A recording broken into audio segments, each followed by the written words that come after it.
Is the vendor comfortable with that process? Or have you bullied, pushed, bamboozled, deceived, influenced the vendor to do something they didn't want to do? Number one, what is the best time of the day to auction on the weekend? What is the best time? I get that. Now, I always have, vendors that might ring me up, might be a vendor request. Oh, I don't want to do it at this time. I want to do it at that time. I have certain real estate agents that hate morning auctions. The minute I say to them, 9 o'clock availability, 10 o'clock availability, Matt, I haven't seen any fires. Where I am, I haven't seen any fires, but it is fire season here. So let me give you my views on what is the best time of the day to be auctioning. It's irrelevant. It really is irrelevant. So I get scheduled to do between 10 to 12, 13, 14 auctions every Saturday. I have auctions on at 9 o'clock.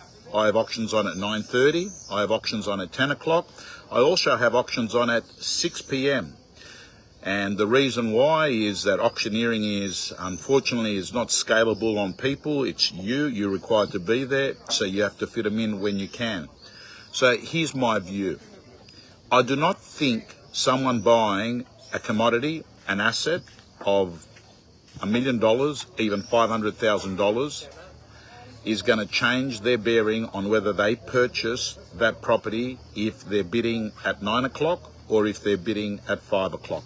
I think human beings will adjust their Saturday if they are looking to buy a property, and they're not going to turn around and say, I'm not going to that auction at 9 o'clock. I've got pickleball at Eastwood. I'm not giving up my pickleball at Eastwood for that auction. It doesn't work that way. You might go to pickleball and not go to the Apple shop to buy something and go to the Apple shop later on that afternoon, but if it's an auction, you'll go there and not go to your pickleball or to your Pilates or to whatever is on at the time of that auction. So I do not think time matters. However, I think there's a more important thing than time with auctions, and that is, and I get this asked often by agents and vendors, and that is when you've got a competing property, right, that comes onto the market that is located nearby your auction, and you have an agent that is underquoting that property, which is basically telling the buyers in that marketplace this one is going to go cheaper, which then affects the viability of the property that you may have. So all I've got to say to you is that, firstly, I think it's one of the most disgusting things that people do, and that is you've got a vendor who's on the market, another agent comes on, goes in, underquotes it, deceives all the buyers on the first property. They then go to auction, they realise it was all lies, they were never going to buy it at that price, and they destroy that campaign. So what have I done in the past? And I advised a client someone that lives in my street was selling one of their properties, not their property in their street, but a property that they had renovated that they were in a syndicate with. I actually said to them, listen, delay your auction by another 1 or 2 weeks. Let that result take place. It then sends a message to the market that you can't get it at this price. And that's what they did. And that property got sold at auction 2 weeks ago, and they nearly got $6 million by following that suggested strategy. So that's what I would do. That's what I would do. If you're competing against a property that comes onto the market that they start underquoting, I would probably look at postponing it by a week or two, or dragging out the campaign to be a little bit longer. Get a question asked all the time by people, is the ideal time to be setting the reserve price? The ideal time to be setting the reserve price, I think, is as close as possible to the auction. As close as possible to the auction. You shouldn't be setting a reserve price when you list the property. You don't have enough information and buyer intel to set an accurate reserve price. You should be setting it at the latest possible time when you've got all the information and activity. And if you work in a state that has registrations you can actually have that final talk after everyone has registered. Let's assume it's a 3 o'clock auction. You can have that conversation at 1 to 3 based on how many registrations have come in. However, the reason I say leave the reserve as late as possible is you want as much vendor education to be relayed to the vendor to the last second of that campaign, which is pretty much the minute before it goes to auction. That's when I would be setting the reserve. When setting the reserve, I always ask 2 questions if I'm involved in the setting the reserve with the agent, and that is, what are you hoping to get? And then, what won't you take? It's never the same answer.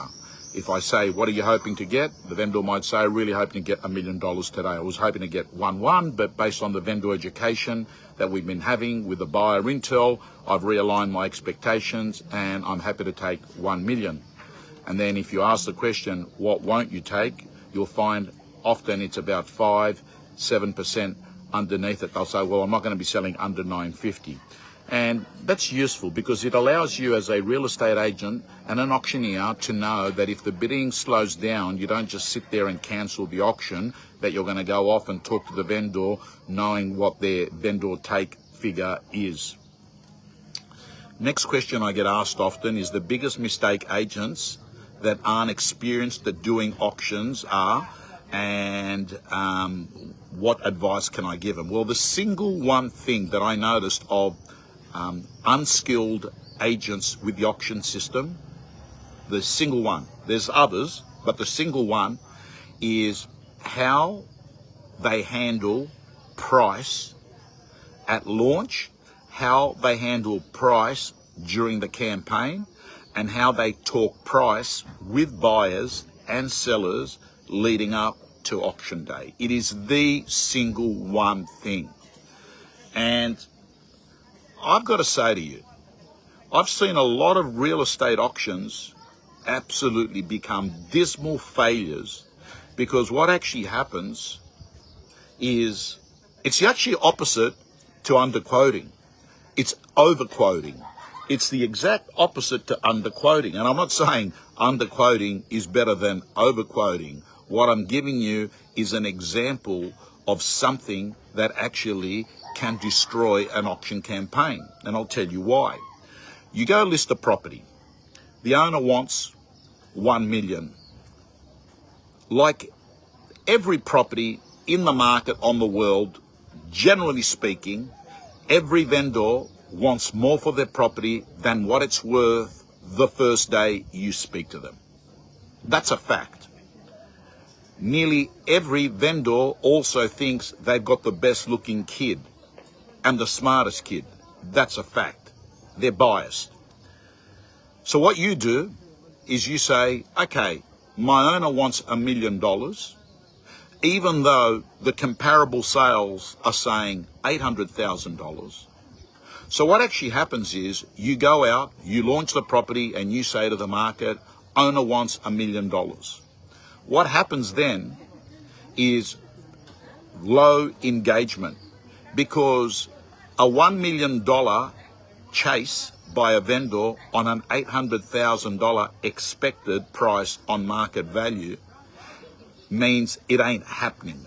Buyers don't pay $1 million on properties worth $800,000. So what you do is you go out as an unexperienced auction agent saying, I'm going to go tell the market what my owners want. What happens then is no one looks at the property, no one comes through. No one comes through means you have no feedback. No feedback means you can't sit there with the vendor and say, this is what they're saying. Not only that, when you've got no feedback, you have no reason to be talking to the vendor. When you have no reason to be talking to the vendor, all of a sudden, you've got a relationship that starts to break down. And the reason it starts to break down is that most agents that don't have anything to say don't talk to the vendors. The longer you don't talk to them, the worse the relationship becomes. And then eventually what actually happens is the listing just stays stale, and the vendor turns around and thinks, I've got a bad real estate agent, which they have. They've got an agent that doesn't understand the system. So what do good real estate agents do using the auction system and pricing? They let the buyers determine the price.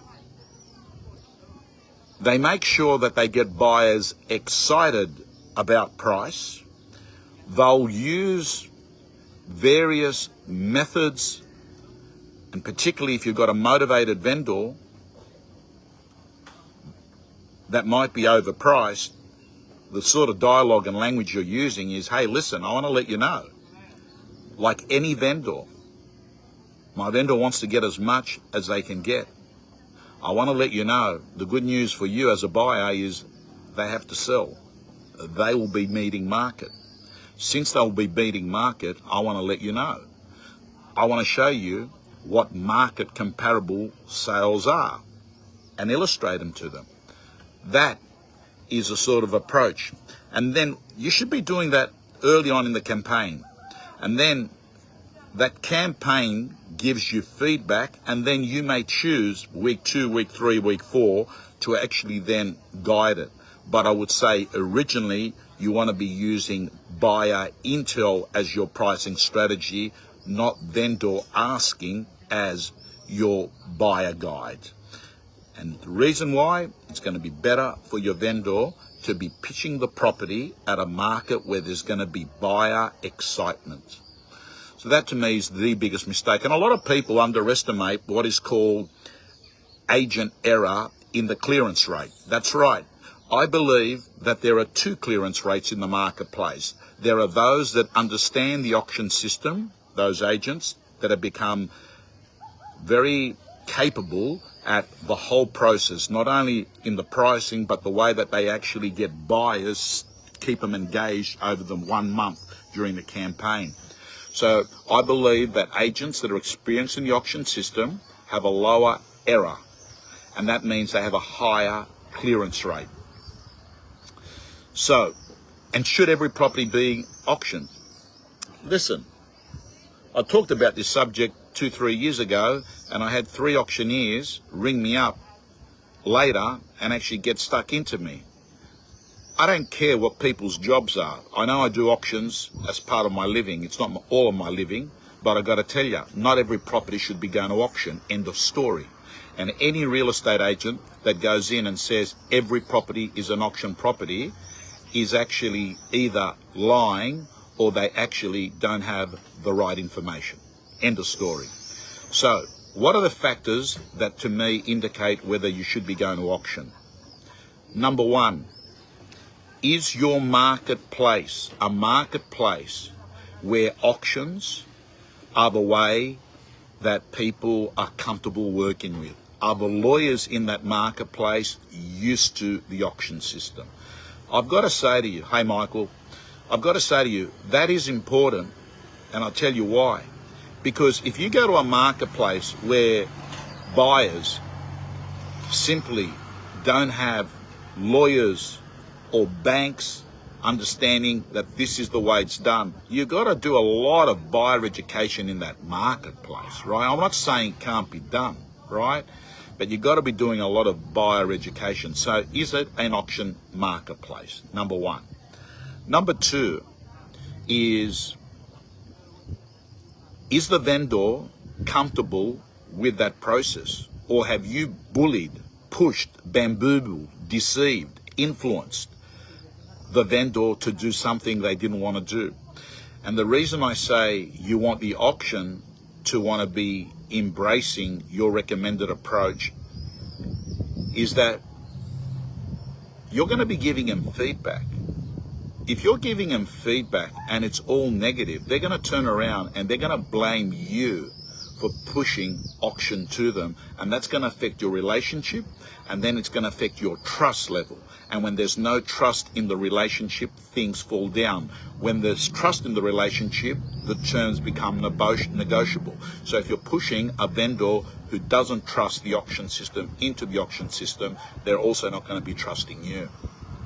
And I would probably say Another factor that should be, and probably the prime factor, is as a real estate agent, when you walk into a property, you can tell this is an auction type property. You can tell, man, I'm going to get buyers falling over this, even when it's in a non-auction area, because it might be this unique property. And what makes it unique? It might be that street. It's the go-to street. It might be the parcel of land that is very different to everything else there. What I'm saying is, it's not just another commodity that could look like, it's not like in a block of 100 apartments that they're all 2 bedrooms with car spaces, right? There's no differentiation there. So what you're looking for is for unique selling proposition type properties. They're the ones. And then, of course, there are certain marketplaces where everything goes to auction because the marketplace has been educated to be an auction marketplace. The vendors are, the lawyers are, the banks are, the buyers are, and obviously the agents are very good at using the system because that's all they're doing. Finally, team, I've got to let you know, I'm going to enjoy the next 1 or 2 days. Then we're off to London for work. I'm going to the UK and going to sit there and hit work really, really hard. And I'm going to let you know, ladies and gentlemen, it's so important. If you're a real estate agent and listening to this right now, we're entering the month of July in the next few days. July is the foundation spring month. I'll repeat that again. July is the foundation spring month. What I'm basically saying is that September, October, November, and also late August, there is record numbers of stock coming on the market.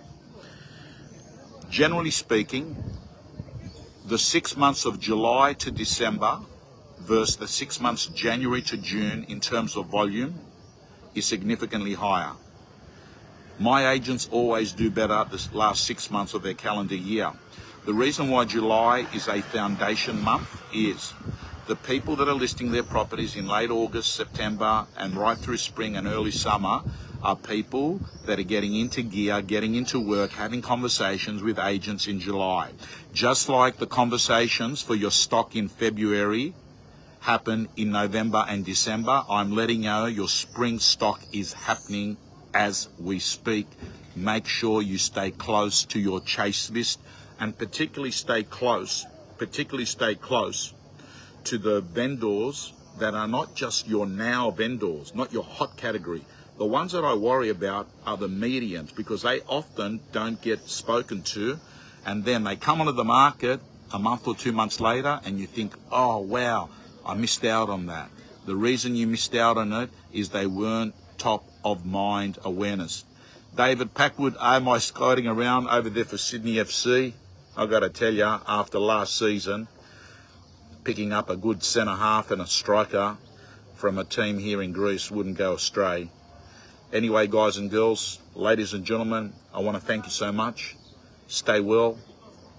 I put a post up there yesterday talking about the importance of those that are in real estate looking after their health. I'm biased. I've had cancer 4 times. I know the value of wealth. It's not until something's taken away from you that you really value it. And I've got to tell you, it's self-inflicted for most real estate agents. They're buying things they don't need to impress people they don't care about, working long hours that they don't have to because they're buying those commodities. I'm not saying don't work. What I'm saying, sooner or later, let go of the ego, drop the crap, focus more about how you feel on the inside than trying to impress everyone else on the outside, and life will get so much better.